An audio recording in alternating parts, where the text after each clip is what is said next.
I jump out the car, bitch. I'm snatching on the door handle. I'm let me out of here, let me out of here. Them dusty ass bitches at rallies did not let me use their fucking phone. That they can't stop me. Yeah. You said you hate me, but you love to watch me. Hey y'all, welcome to my channel. If you're new here, hey girl, my name is Cocacolalola Jazzy, or whatever you want to call me. If you haven't already, make sure you hit the subscribe button, leave a like and comment if you're returning. Hey sis, welcome back, and thank you so much for coming back.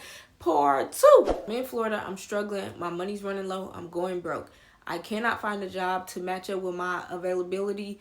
I can't really find a babysitter to match up with my availability. So I'm going on job interviews, but the jobs keep on giving me like nighttime hours or hours that just don't match up with the daycare time. So I have to go and find a babysitter. So I find a babysitter. Her name is Michaela.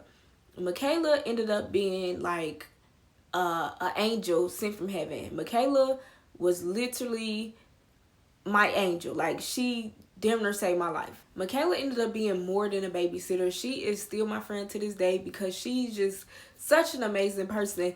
When I was depressed and sometimes I couldn't even get out my bed, I couldn't get up and do nothing, she took care of everything. She didn't cry, she didn't complain. She wanted to do it. Like, she offered to do it, she wanted to do it, and she was just such a good person.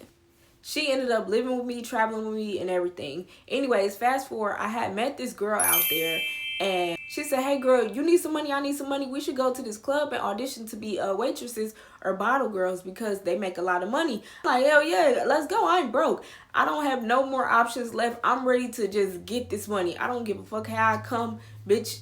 Let's go. Let's do it. So we end up going to the club. We want to be a bartender, bottle girl, or whatever the fuck. I don't even know what we went to the club for anyway. So the man who worked at the club, the man who owned the club, he told us like, yeah, we don't got no openings for that, but we do got openings for dancers. And I was like, dancer?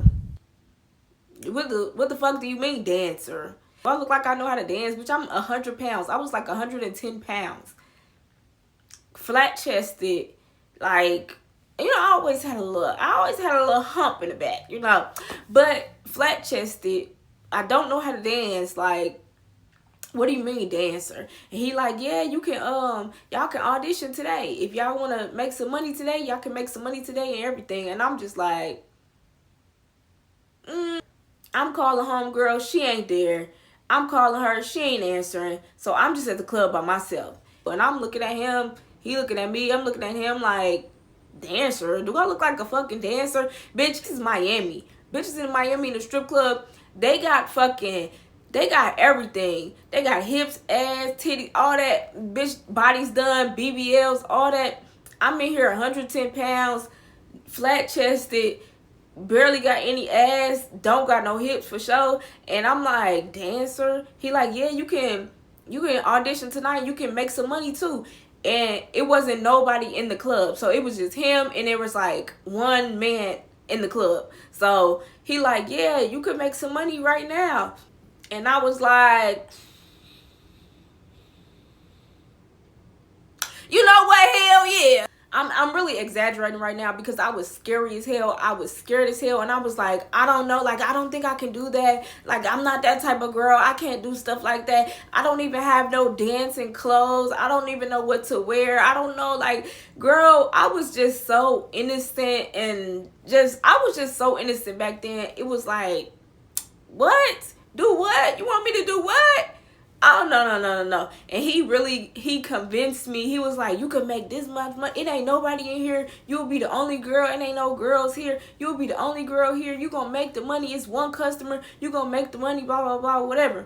And so I was like, fuck it. I do need this cash. So I did it. And girl, I didn't have no outfit. I had a panty and bra set on. And bitch, no dancing, shoot, nothing. It was just a hot ghetto ass mess. I don't even know why he let me do that shit. He was desperate. I was desperate. Shit, fuck it. So I made the money. I'm like, this is my first time doing something like this. I don't do stuff like this. He like, oh, don't worry, I'm gonna get you a drink. So he give me a drink. He give me another drink. He give me another drink, another drink, another drink. By the time I end up having like, I don't know how many drinks, I end up like drunk as hell. I don't know what the fuck going on. All I know is I'm about to wipe down his pole and shake some ass. And bitch, I wish there was a camera that recorded me that day to show how fucking ridiculous I looked. I looked a fucking fool. I don't know what made me do that shit. I do know what made me do that shit, but I know I looked a goddamn fool. I couldn't dance, bitch. You know how bitches be twerking fast and shit? Girl, I was just looking crazy as hell. Like, I know I looked a fool, but again, it wasn't nobody in that damn club. It was me, the owner, and one customer.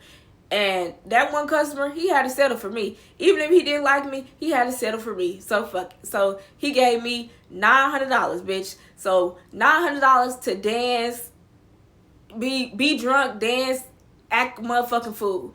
And I did. I got so drunk, I went to the bathroom. I had 2 phones at the time. I went to the bathroom. I dropped both of my phones in the toilet, bitch. So both of my phones don't work at this point. Drop both of them in the toilet. Both of them don't work at this point. I can't call nobody. I'm drunk. I drove there. I don't know how to get the fuck back home because I'm drunk. I don't know nothing. I can't call an Uber. My phone don't work. Crazy as hell. Also, keep in mind that I wasn't really a drinker back then. So I'm really like fucked up at this point. And the man that gave me the $900, he was like, you want to make some more money? I got another place you can go to where you can make some more money. I'm like, yeah, I do. I need some more money. This is more money. Nah, this was $900, bitch. But I didn't even know it was $900 at the time because I'm drunk. I didn't count the money or nothing, bitch. I don't know how much money it is, but I just knew it was a lot of money. So I put it in my bag. And he like, you want to go somewhere else? I'm like, yeah, let's go. So we go somewhere else, and it was dead in there. It wasn't nothing going on. And Miami clubs, they only be lit on the weekend. Don't nobody be in the club because they real strip clubs, not like gentleman clubs or you know, like there's specific different clubs where you could dance at. And that club was called Club 54. I think that's what it was called. Whatever. But nobody be there during the weekday. And so he took me to another place. It was dead. Nobody was there. He was like, oh, I got another place I can take you to. So I'm riding in the car with him. I'm just like, I don't know. I be loud as hell when I be drunk. I be loud as hell, obnoxious as hell. I'm just loud, laughing, dancing and stuff. And I'm riding in the car with him. And then I start realizing like we've been riding for a while. We've been driving around for a while. Like, then out of nowhere, my drunkenness kind of wore off a little bit. And I was like, hey, let me out. Let me out of here. Let me out. And he like, what you mean? You said you want to go to this place? I said, no. Let me out. Mind you, my phones are off. They fell in the water. They're water damaged. I can't use them. I don't know where I am. I don't know what's going on. So I'm just like, let me out of here. In the middle of the street. I jump out the car, bitch. I'm snatching on the door handle. I'm let me out of here. Go, let me out. So he like, oh shit, well, you said you want to go. You said, I don't give a fuck. Let me out of here. Let me out. I don't give a fuck. Now I'm in the middle of nowhere. But it wasn't the middle of nowhere. It just seemed like the middle of nowhere because I was drunk. Bitch, and I don't know where I am. So I jump out the car. I don't give a fuck. You're not about to kidnap me. I think you're about to sex traffic me. Get me out of here. I just finally came to my senses. I don't know what the hell got into me to get in this goddamn car anyway. Get me out of here. So I get out the car. I'm in the middle of nowhere. I don't know where the fuck I'm going. I'm about to start crying. Bitch, because I'm like, how am I going to get back home? Like, I'm drunk. Somebody could kidnap me. Somebody could do anything to me. Like, I'm just a poor, defenseless, little-ass girl. Mind you, I was 110 pounds. Like, anybody could have really just roughed my ass up. And I had got into it with the man who car I was in. He was calling me all kind of poor, broke bitches and all type of shit. I'm like, bitch, I don't give a fuck. I'm cussing him out. Mind you, I by myself. I'm cussing this man out like, bitch, I'll beat your ass. I'll do this. I'll do that. He could have really did my ass in. He could have did anything to me, but I am really too fucking blessed, bitch. I am too blessed. So anyways, I got up out that gym, but I don't know where I'm at, but I see a rally. So I go over to the rallies and I ask them, can I use their phone? They ghetto as hell over there. They like, what you want to use our phone for? I'm like, well, I'm in the middle of a crisis, bitch. my phones don't work. I dropped them in the water and I dropped them in the toilet, and I gotta get home. I gotta figure out how, I gotta call my boyfriend to come pick me up or something.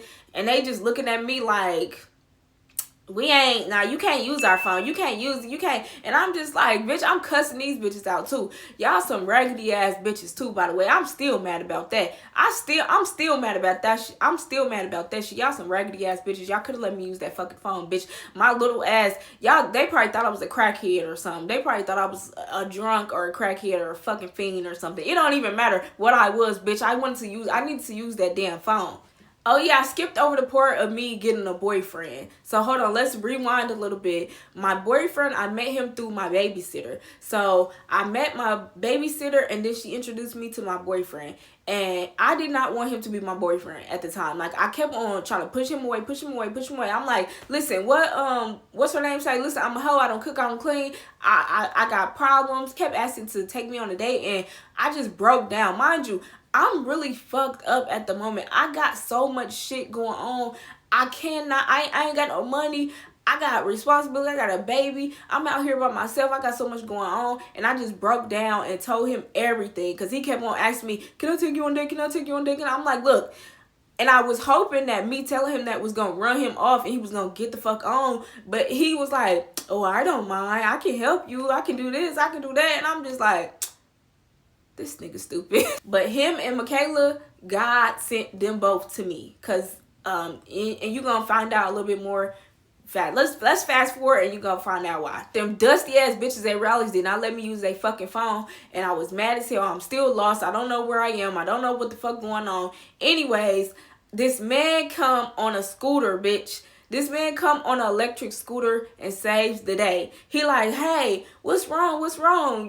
I'm like, I need to use the phone. My phone's dropped in the water. I just left this club. I almost got kidnapped. I just want to go home. I need to use the phone. And mind you, I had been drinking, and I was a lightweight drinker, and I was just like really, really skinny. So that liquor just going straight to my fucking head. Okay. So I'm still drunk, but I'm kind of being aware of what's going on, but I'm still drunk. So the man was like, oh, you was working at this club? Oh, yeah, I know where that's at. Just hop on the back of my scooter. I'm going to take you there. I'm like, look, I already almost got kidnapped once.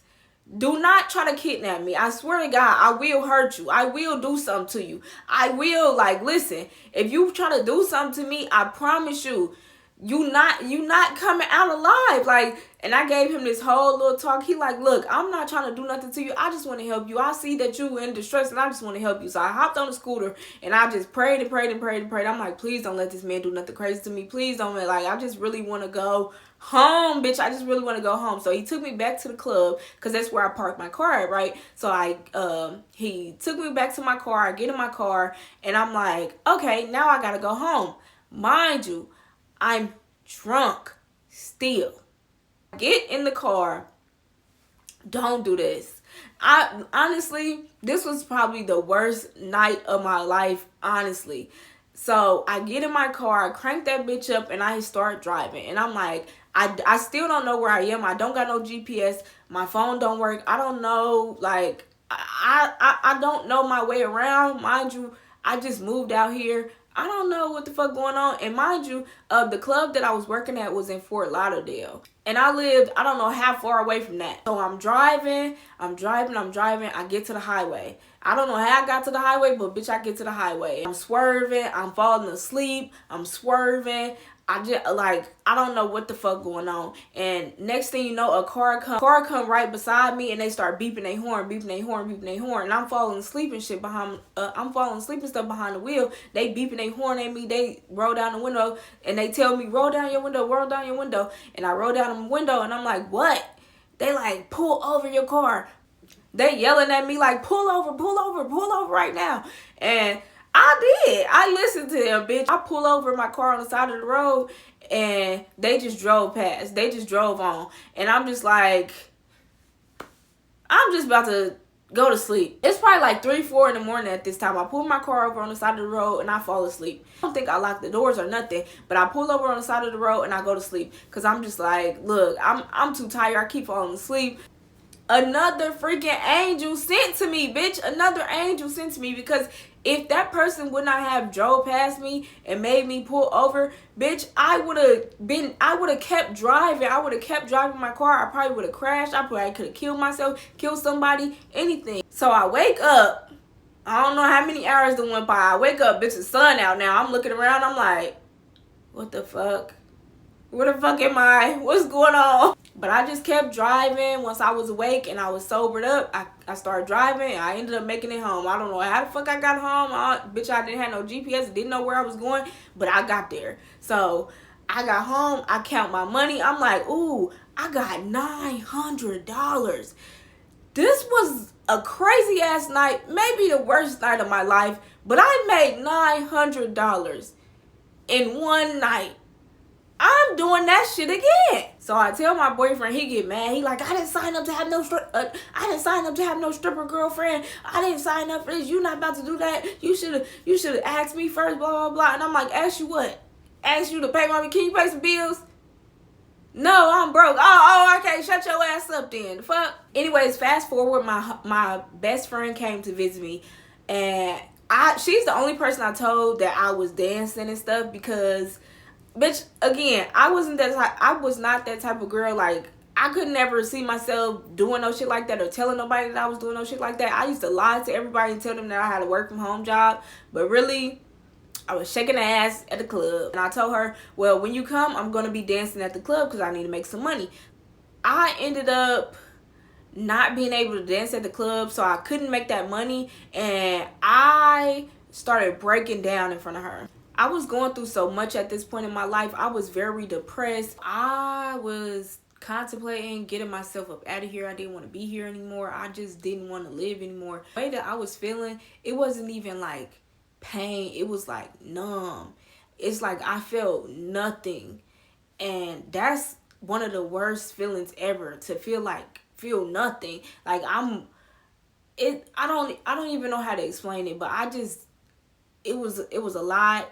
It was something that I never felt before, and I always been the type of person, like, I don't know, I don't understand why people would ever, I don't understand why a person would ever want to theyself. Like, that don't make sense to me. I would never do nothing like that, and here I am feeling like that. Like, I feel like I had no purpose in life. I end up breaking down, like crying and telling her everything that I feel. Like, this is the first person I ever opened up to about the way that I was feeling, because I was scared to tell anybody else. Like, I was scared to tell my mom. I was scared to just anybody. I'm literally breaking down in front of her, crying. I never cried in front of her. I never cry in front of anybody.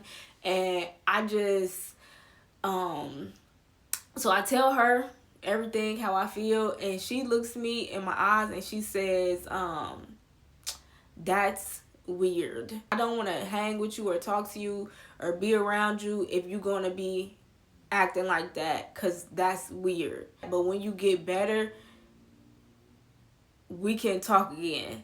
Like, that's basically what she told me. Like, literally looked in my face while I'm crying my eyes out and said that to me. And that hurt me really, really bad. And I mean, really, really bad. Like, I can't even tell that story without crying. Like, I'm trying not to even get too emotional about that. But that hurt my feelings really bad. In the moment, I was really hurt and I hated her. Like, I hated her. But now, as time went on and as I got older, I started to realize that I couldn't be mad at her for reacting in that way, because I never acted like that around her. That was not our dynamic. I was always just a silly, goofy girl. All we did was laugh and crack jokes, and that was it. I was never really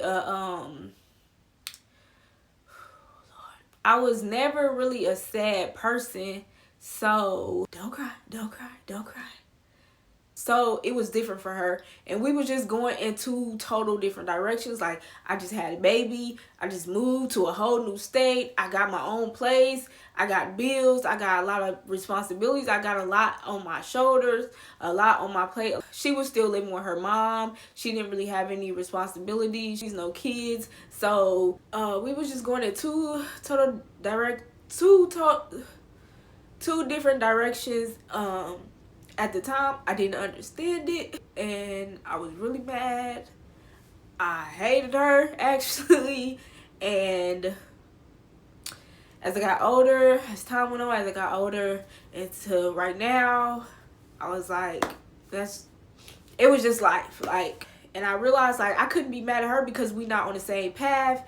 Nobody told me to go have a baby. Nobody told me to move hours away from my family. Nobody told me to get an apartment and try to be grown. Like, nobody told me that. So we just couldn't relate no more. I was going through a lot of stuff. She couldn't help me, and we just moved on. Later on in life, we tried to kind of rekindle that, but it was never the same. I think because I just grew so much. I just got through so much by myself and with other people. Michaela and my ex, they helped me out so much. Like, no matter how much we tried to talk and like get back to where we left off, it was never the same. I don't know. No love lost or nothing. I still loved her the same. Still love her so much. It ain't no beef or nothing. I just couldn't be, we just couldn't be close like we was, because she missed like a big part of my life. Like, she missed so much of my life, a big part of my life, and it just wasn't the same. Fast forward, my boyfriend got over me dancing. He started saying, okay, so if you are going to do this, I'm going to be the one to drop you off and pick you up just so you safe, whatever. So we started doing that. I'm dancing, but I'm still broke, bitch. I'm still broke because, again, the bitches in Miami got BBLs. They got body. I'm a stick figure in this club. These niggas don't want me. Whenever I would go to work, I had to work extra hard, and I still was barely making any money because the bitches in Miami got the ass, they got the body. I don't got that, but I was still making a little bit of money, but it wasn't. I had to learn some game, bitch. I couldn't just walk up to a nigga and shake my ass. I had to learn how to talk to niggas. Fast forward, a hurricane is about to come. I never been in a hurricane. I don't know nothing about no hurricanes. Everybody that's in Florida telling me, oh, it's not no big deal.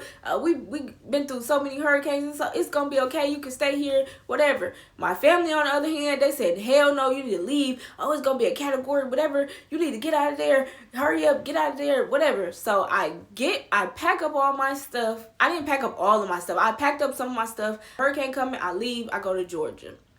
So I go to Georgia. I go stay with my uncle. I'm in Atlanta, and I'm like, you know what? I'm going to stay here for a few days, and then I'm going to travel. I'm going to take me a little tour around the world. I went to Kentucky, Indiana, Ohio, Chicago.